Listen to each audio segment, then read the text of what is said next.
If you are tired of your sales reps not selling, missing revenue goals, wasting time, it's normally not the sales reps. It's the sales system they're following. It's not their fault. They're just not following the right system. If you don't fix this, you're going to end up losing revenue, wasting leads, and burning up good reps.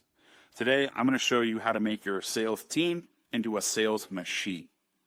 Comment yes below if that's ever happened to you or if this sounds like something you'd be interested in because your sales team is missing deals.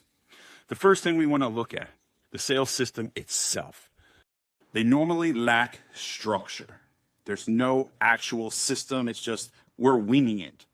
You never ever want your sales team to be winging it. That is not a good thing. So the first thing we want to do is we want to make sure they have a clear and concise sales process, because there isn't one. Or they have a weak lead qualification program, meaning they don't qualify the leads, there's no process, and then the last thing is the follow-up. If the first two aren't in line, the third one almost can't be good, meaning there's no sales process, there's weak leads, why are we going to follow up? If this sounds like something that's happened to your team or something you need to work on, follow along.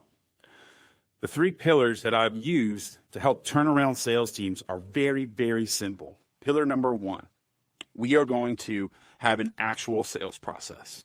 That can be anywhere from 1 to 5 steps. I'm going to go through a couple of them here in a second. Number 2 is going to be how we follow up with people.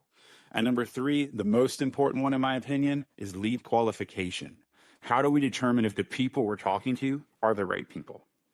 So number 1, your sales process should have a definitive script.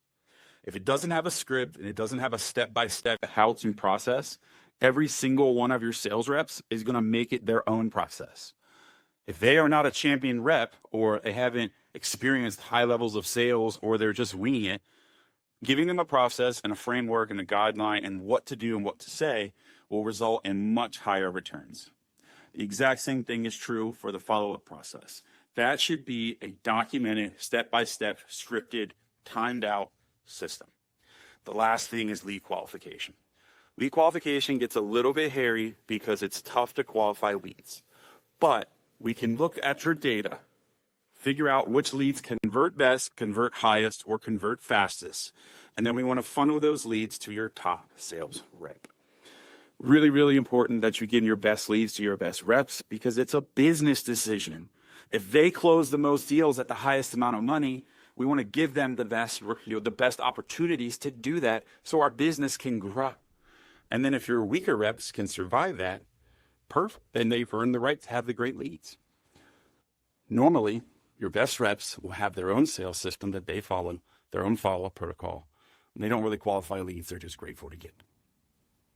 The last thing I want to talk about, when you are looking at sales teams, looking at sales reps, we want to make sure that they're following the system. That's why it's very important. And this is kind of the bonus, number 4. Everything needs to be placed into a CRM. All of the activity, all of the data, so that we, someone like me at Man Sales, can analyze that data and look for where you are losing revenue, losing leads, burning up reps, or wasting time.